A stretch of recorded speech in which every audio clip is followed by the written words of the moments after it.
बेजों लोगोसे जोंना मेला जाबाय थागोन हाबाफारियाव होनाय बायदि जोंनि मेला जाबाय थागोन।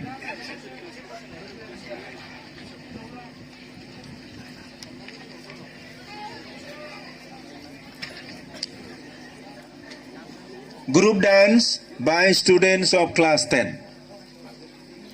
Group dance by the students of class 10. बिथांमोना थियारि जानानै स्टेजआव फैदो आरो साफ्रोमबो फरायसाफोरखौ लाइन थानो खावलायबाय जाहाथे सारखौ मान होयो। सियाव जिरायफैफिननांगौ।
Group dance by students of class 10.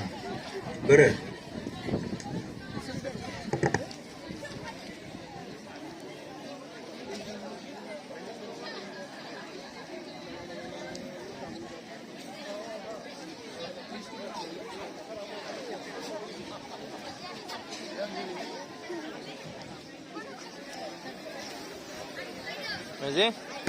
मान होखांनानै गावबागाव मासियाव जिरायफिन। अननानै खावलायदों साफ्रोमबो फरायसाया गावबागाव मासियाव जिरायनांगौ।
जाहानाय औवारि साराखौ दासो नुहुरबाय आं। बिथाङाबो गांसे आर'नाइजों मान बावबाय।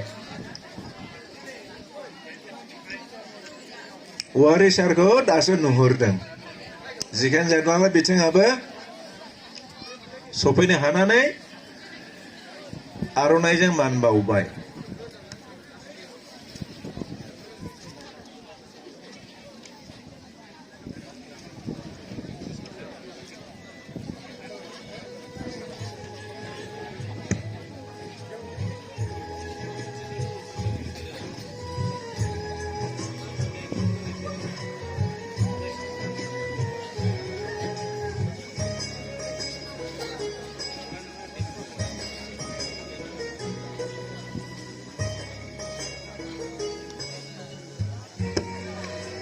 आरो मोनसे फोसावनाय जोंनि आमटेका बाजार कमिटि प्रेसिडेन्ट आरो सेक्रेटारि बिथांमोना नुजाफैना दङ बिथांमोनाबो जोंनि आइजोरा मोननाय सारनो गांसे आर'नाइजों मान बावगोन लोगोसे जोंनि आमटेका प्राइमारि UPPL कमिटिनिफ्राय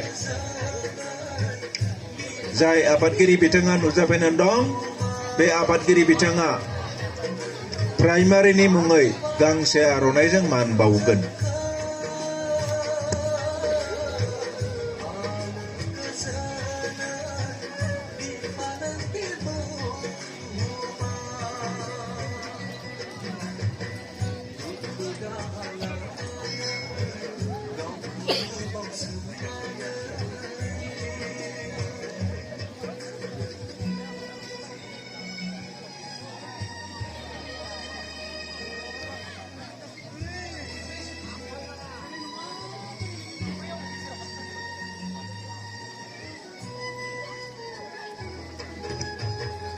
जाय फरायसाफोरा बाहेराव दङैयो अन्नानै साफ्रोमबो गावबागाव मासिखौ लाफैफिन मानोना जोंनि हाबाफारिया जोबनो थाङाखै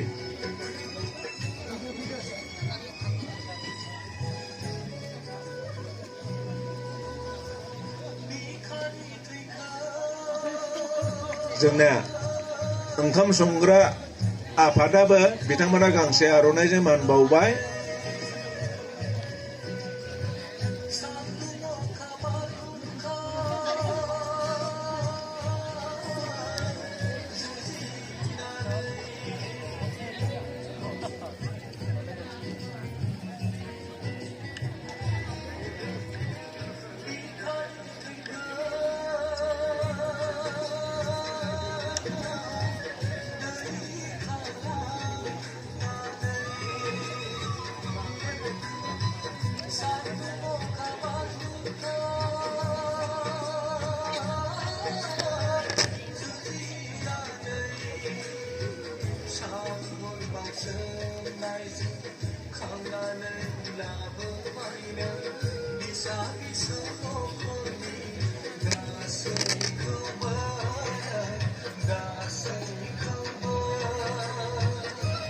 फरायसाफोरनि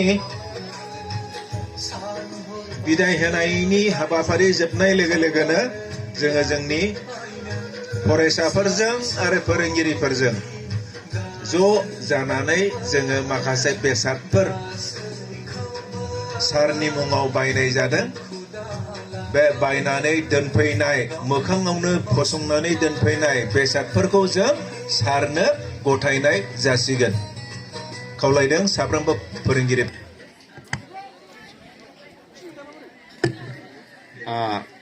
प्राइमारि UPPL आरो आमटेका बाजार कमिटि निफ्राय आर'नाइ मान बावनाय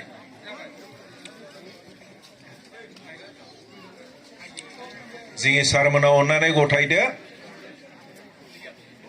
दे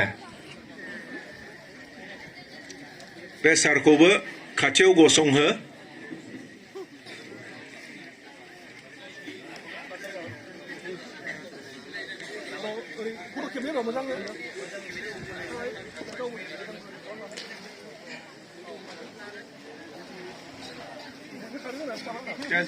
ज' थादो ज' था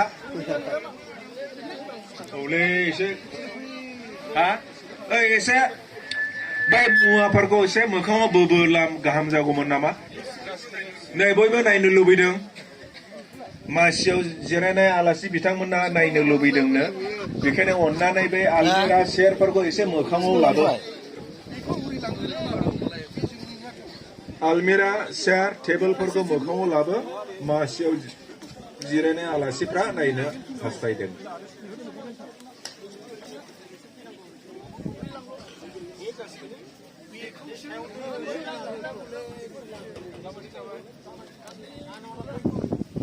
दा बेखौ समान दोनबाबो जाहैबायमोन ना